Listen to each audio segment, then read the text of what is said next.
Bonjour, et bienvenue dans cette nouvelle vidéo. La question de cette vidéo est la suivante. Peut-on compresser de l'eau? Que se passerait-il? Passons dès à présent aux réponses. D'après Clément BLNCHT, la réponse à cette question est la suivante. L'eau est un fluide liquide, par définition les liquides sont des volumes quasiment incompressibles. Vous allez avoir une action quasiment imperceptible en comprimant le fluide. À l'inverse, l'air est également un fluide mais à l'état gazeux et peut donc se comprimer. Le fait de comprimer quelque chose revient à faire varier son volume en lui appliquant une pression. En considérant que l'opération se fait à température constante, la relation est la suivante. Mat, x égale 1, v, astérisque, dv, dp, mat, a, mat, t égale cte, mat.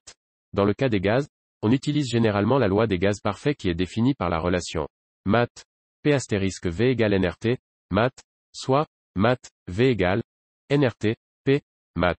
Ainsi dans les conditions standards, un gaz a son coefficient de compressibilité égal à mat. Un bar accent circonflexe, moins 1, mat. Pour l'eau, ce même coefficient est de mat. 0. 5 astérisque 10 accent circonflexe, moins 3. Bar accent circonflexe, moins 1, mat. Vous pouvez retrouver un exemple corrigé en suivant ce lien. Merci à Philippe Guglielmetti pour les modifications apportées à la forme.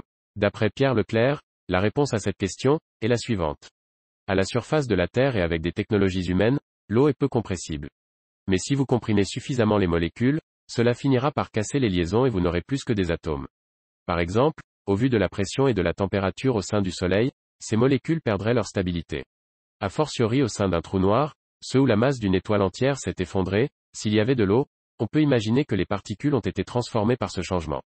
Les étoiles sont aussi connues comme les fours à particules, permettant la recombinaison des particules en d'autres éléments chimiques.